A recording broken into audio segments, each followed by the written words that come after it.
What is up, everybody, and welcome to Unobstructed Views. It is presented by Blue Moon. It is Jared Carabas, Alana Rizzo on the Jordan's Furniture Chairs. Of course, Jonathan Papelbon, the World Series champion of your Boston Red Sox, joining us from Martha's Vineyard.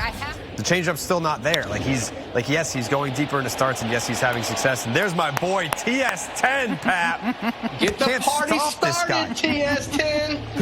People are saying right now, like, why not Atlanta for TS10? Like, get this dude in the All-Star game. Well, let's remind the fans that All-Star voting is out. No doubt. Let's go vote, baby. That's right. He was the starting shortstop at the beginning of the season, so he's automatically on the ballot. Yep. Hashtag vote TS10. Vote for TS10. Yep. You are amazing. You have such a short memory. You're like a closer or a goldfish. I think your memory's too good. I think, I'm out here rooting for my guy. That's all I'm doing.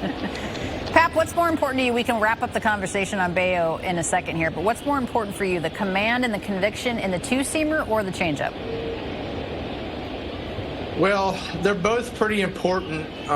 It was just like I was saying what Veritek used to tell me all the time is you have to have, between your pitches, you have to have differential, okay? You have to have gaps. Mm-hmm. So where the hitter has to be able to either speed up or slow down. That's what you call keeping a hitter off balance.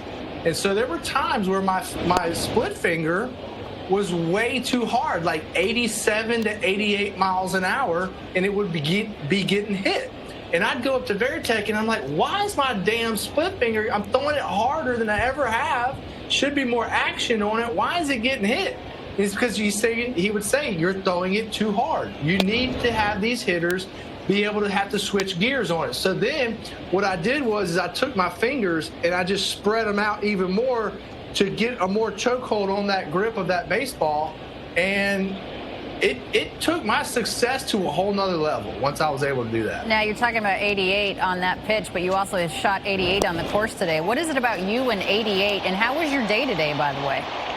My day was great. Played a little golf at the Vineyard Club today. You got to know people to get on this place, so apparently, I know somebody. But I did Obama was playing in front of me today. Shut up. And I did almost drive one into him. I had to yell 4 at him. Imagine Jonathan Papelbon and Barack Obama just golfing.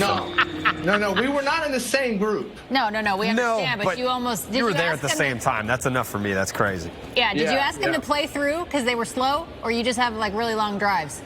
No, they asked us to, and I don't know if this was Secret Service or not, but they asked us to take a little bit of time in between the back 9 and the 9, so we went and ate lunch so we could give them a little bit more space. But I think we were the only two on the golf course today anyway. Wow. But, I got to get my golf game right because I'm retired now. And, TC and Jim, these guys are like scratch golfers. So. Well, and you're also supposed to golf with Bergeron, right? Patrice Bergeron was our guest on Unobstructed Views on Monday, recently retired, obviously, a great Boston Bruin. And you claim that you guys are going to go golfing, so you better get it right. That's a run. All right, so there you have it. That's a run. TS10. All right, guys, we're on the board. That's my boy right there. That's my boy right there. That's his MVP. Yep, no, Pap's MVP, knocking in my MVP. That's my boy. That's my boy. That's my boy. You're my boy. The thing about Unobstructed Views, you guys, is that we're allowed to have fun. We can kind of go off the rails a little bit. So you were just talking about the fact that your death row meal or gun to your head meal is lobster. Yep. What are the accompaniments? What are the accoutrements? I'm glad you asked that question because when I eat a lot. Do you know who Steve Buckley is? Yeah. Legendary journalist here in Boston, and we got lunch the other day, and I got like 3 meals in one sitting, and he's like, I don't know how you're not fat. The guns, Alana, come on. I mean, I should have asked. You know where it goes? The hell? If I had like a last meal ever, I think I'm joining Pap, going lobster. Okay. Steak tips, mac and cheese, scalloped potatoes. Scalloped? That's very scalloped. Scalloped. Or scalloped if you're from a different part of the country. Potatoes. And then probably some like garlic bread, something like that. Yeah. Pap, gun to your head, your last meal, what do you want? Ooh, that's a good one. I'm going French fries and probably. I mean, they're gonna pull the trigger. You got to come up faster than that. I'm going with a seafood crawfish bowl. Okay. We're gonna have. You know what we're gonna do? We're gonna have a big crawfish bowl, and we're gonna put it all in there, and we're gonna have crawfish and potatoes and corn. You got to lay it out on the tablecloth, just lay it all out on the table, have the beer in the crawfish bowl and all the things. Okay. That's right. That's very Southern of you. What's crawfish taste like, Pab? I've never had crawfish, and I'm a fish guy, but... So they're really good. They taste like spicy lobster. But my point is that, if this is my last meal, I want to have, a party. You know what I mean? Oh, yeah. No, you got to make sure it lasts a long time. Yeah. Right. Absolutely. So I'm going seafood bowl, basically. Sure. But, in the South, we do crawfish, which is basically like mini lobsters. Right. But we spice the shit out of them. Okay. And you got to rip the tail off, and you got to suck the head. Oh, yeah. That's key. All right. So that's the meal. French fries, the crawfish boil, the whole thing, the potatoes, the thing. What is your final sip drink of choice? Pap, you start, and then Jared, you can weigh in. Oh, yeah. Besides Blue Moon, of course. Right. I'm going with that moonshine, baby. You can't ever go wrong, man. It wakes you up. Papa's grandpa medicine, man, Okay. All right. Wow. Jared, what about you? Probably orange soda. Okay. Get him?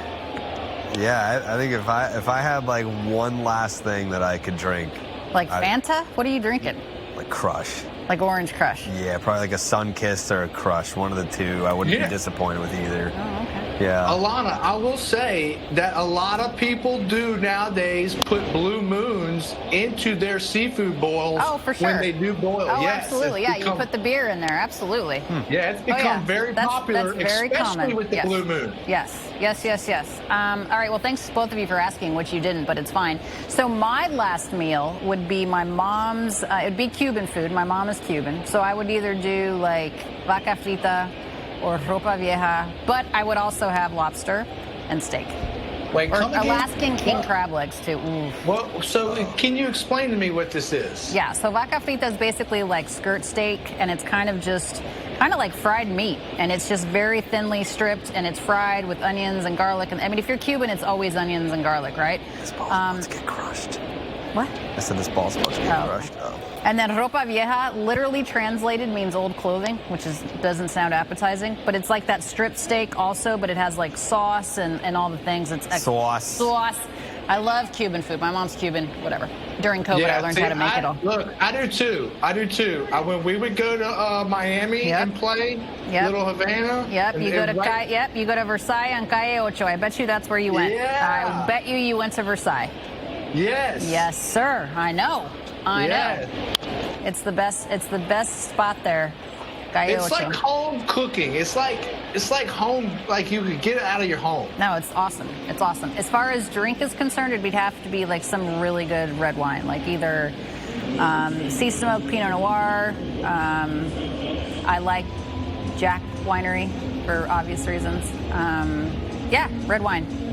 But I want to if it's our last meal, let's make it last for a long time. Thirds, TC, are we putting too much stock on some young kids that have about 14 minutes in the big leagues?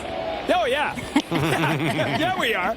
That's what we do. I mean, it's, listen, I sit here with Jim Rice, who's gone off somewhere right now. I don't know where he is. But Jim, we've talked a lot about what it was like in 75. And 75, obviously, it was Jim and Fred Lynn coming up together. But that was, much like these guys, the end of it, right? It's not just Anthony and Meyer and Campbell, right? It was Rafaela before them. It was Abreu before that, right? You've had this matriculation, Casas, who's hurt now. And that was the case back in the 70s. You'd had Dwight Evans a couple years earlier. Carlton Fisk had come up, young guys. When you came up, right, there was all those young pitchers coming up together. You got to get them all up here and get them together and get them playing. That's when you start to know what they are. Yeah. No. I don't want to tell you. I told you so, but I frickin' told you so. I didn't want to tell you. I didn't like the matchup. I frickin' told you. I told you. Yeah, that's just one reason. Again, I understand Alex Cora. You have to. Garrett Crochet has earned the right to face Judge a fourth time because he punched him out the first three, and he has pitched an unbelievable game. Then again, it's Aaron Judge. But I don't fault Cora for leaving him in. Jared's dead, by the way. I don't fault Cora, Pat, but all I can say is I'm not surprised. No, look, in this level, numbers are going to even out sometimes. And golly, that ball was on the mass pipe right there. But, eventually it's the law of averages when you have this good a player, Alana. Like, how long can you keep them down? Exactly. No doubt. And obviously we couldn't keep them down long enough. That's all right. I mean, Garrett Crochet pitched amazingly well, and this is when you have to hold it here and then rely on your offense in the bottom of the inning. Oh, my God. He did. Oh, my God. He did. Get up. He did. He did. Let's go! The captain, Carlos Narvaez, walks up the Yankees in the bottom of the 10th. Take a hike, Tim Hill. Nice meaningless home run, Aaron Judge.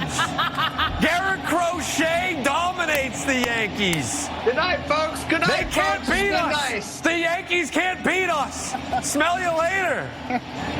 And Jared Carabas is back alive. And thank you. Good night, folks. That's it, baby.